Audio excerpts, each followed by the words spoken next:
Welcome back to the Kitch-Em show. I'm Em and I'm so excited to have you here today. So on Thanksgiving, I didn't make plans. I ended up just staying at home, which was cozy and nice. What I ended up doing was throwing a ham into the oven. I bought it at Costco and now I'm gonna take that ham and turn it into a ham and bean soup, and I'm so excited. Quick editor's note here for clarification. After Thanksgiving, I did put the leftover ham in the freezer so that I could make a soup in the future. So if that sounds interesting to you, stay tuned. If you're new here or this is your first video with me, welcome. I appreciate you being here. This is a channel where I cook for you and I do crafts and artsy things. And as a single woman, I like to share recipes that other people can easily make if you're single, you live alone, or maybe it's just you and your partner. These meals are great for the single person or just if you want to entertain and make delicious food. So I hope you subscribe and stay tuned for the recipe. To start, I took this pot and I put about 8 cups of water in it to about maybe 2.5 cups of white northern beans, and they've been soaking overnight, and now I've just rinsed them and strained them, and now I'm going to simmer them for about 1.5 hours. So to do that, I'm just basically going to add 6 cups of water. 2, 3, 4, 5, and 6. I'm gonna add some salt so that the beans have some good flavor. I don't measure. So I'm gonna set this to boil, and then once it's at a rapid, fast boil, I'm gonna reduce the heat and let it simmer for 1.5 hours. Okay, so these beans have been simmering for about 1.5 hours. I'm gonna drain them in just a moment here. The texture of these should be soft and mushy like this. You drain the beans. So I'm gonna let this drain for a little bit. All right, now what we're gonna do is drizzle a little olive oil at the bottom of the pot. So I chopped up about half of a brown yellow onion. You could add more or less depending on how much soup you're making, how much you like the vegetables. I have about 1 cup or so worth of onion there. I'm making sure the onion is fully covered in that olive oil, and I'm gonna increase the heat of the stove because it was still on from before to about medium high, and I'm gonna let this sizzle and cook for a few minutes. By the way, my drink of choice this evening is a pomegranate cranberry sparkling drink. It's a cranberry pomegranate juice with some sparkling water and a drizzle of lime juice, and it is delicious and very refreshing. I like cutting my juices with sparkling water so it's not so sweet. Sometimes sweet juices are a little too much for me. I was at the grocery store earlier and I was going to buy one of those Olippops or poppy drinks that's the cranberry fizz, and I've had it before and it's really good. But I was remembering I already have cranberry juice and sparkling water at home. I'm gonna make my own kind of version of it. Granted, it doesn't have the pre or probiotics in it, but it's still just as good. Oh my gosh, do you guys love the smell of onions when they're cooking in olive oil? It is the most scrumptious smell. That's starting to cook down. I'm gonna let these get up to about a browned stage, and then I'm gonna add in my chopped ham. The ham that I made was boneless and it was already pre-cooked. Now, if you made your ham from scratch and it has the bones, I would recommend making your soup with a whole ham steak with the bone in, because the bone's just gonna add so much more flavor to the stock. So I have about 2 cups worth of cubed ham. I trimmed off the fatty pieces and also the caramelized skin or topping. When I cook my ham, I add pineapple to the top and some vinegar and some other yummy, like, sweet things. For soup, that doesn't necessarily translate to the yummiest thing in the world, so I often just trim those pieces off. Okay, time to add the ham.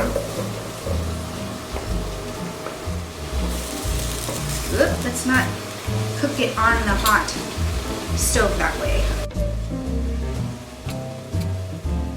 I also have 2 garlic cloves I've chopped up into chunky pieces. I'm tossing those in with the ham now. I want the flavor of the garlic to infuse itself into the ham. This is smelling so delicious. I cannot wait to eat some dinner. I'm glad I had a snack because this soup does take a little while to make. If you have canned beans and you're not preparing your own beans, then you cut off about 1.5 hours. This is about an hour-long meal if you buy canned beans and use that instead of preparing your own. I have a ton of dried beans that I'm trying to use up. You'll notice with my chili video that I did a couple of months ago that it was the same thing. My black beans, I soaked them overnight and cooked them separately. It's how my mom did it. You know, that's how everyone did it before you could buy canned beans.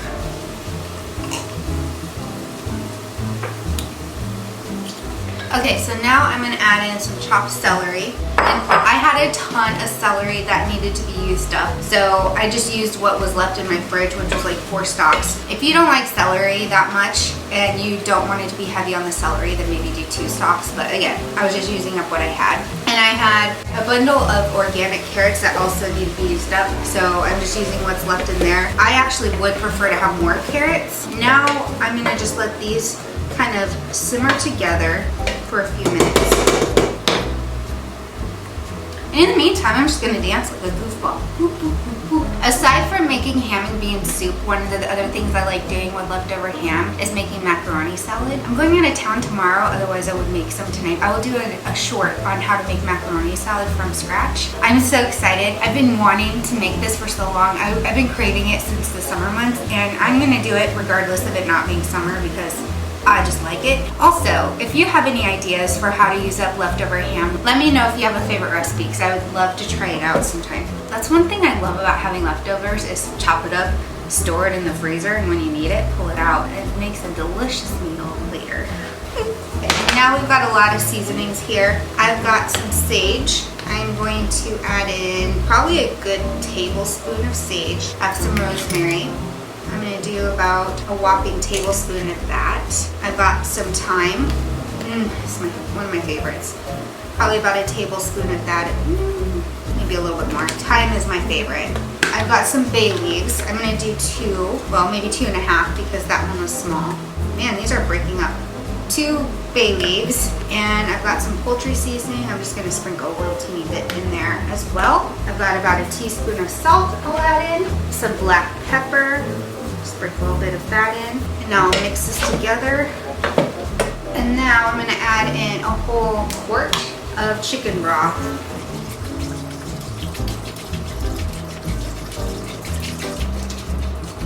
I'm also going to add in some water. This is about a cup and a half worth. And now I'm going to add in the beans. You can do as many beans as you like. You can do a can of beans, which is for me going to be about 2 big heaping cups of northern white beans. I want this to be pretty bean heavy. And now we're gonna bring this up to a roaring boil. And while that's going, I'm gonna take whatever beans are left and throw them in a Ziploc bag and toss them in the freezer. Okay, I kinda wish I put some vodka in this. As this is starting to heat up, I am gonna taste the broth. It's not gonna taste the most amazing at the moment just because it hasn't had a chance to really seep in and let the herbs really flavor it. I'm gonna add a little bit more salt. Much better. I don't like to cook with salt generally, but sometimes you just need it, you know. One other vegetable you could add to this if you're interested is sweet potato. Sweet potato and beans go really well together too. However, I didn't have any on hand. I wish I had some. It would taste really good.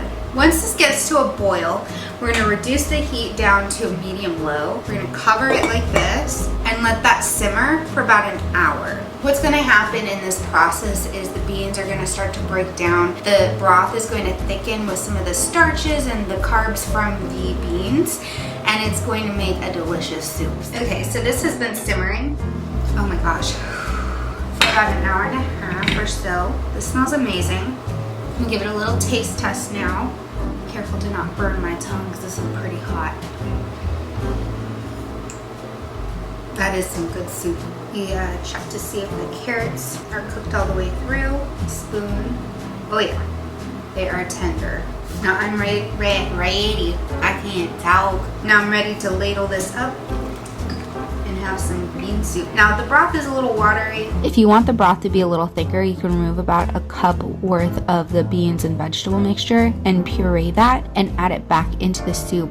Anyway, that's how I make ham and bean soup from leftover ham. You can also make some corn muffins or some dinner rolls or something else to go along with this soup. That's how I make that, and that's how my mama used to make it growing up, and it's a delicious dinner. It's easy. It holds up in the fridge really well, and it's just nice to have on hand. So anyway, I hope you enjoyed this video. Let me know what you think in the comments below. Also, let me know what you like to do with your leftover ham, because again, I'm looking for all the fun recipes to try out. So thank you so much for hanging out with me today, and I hope you have an awesome day. Mwah. Bye.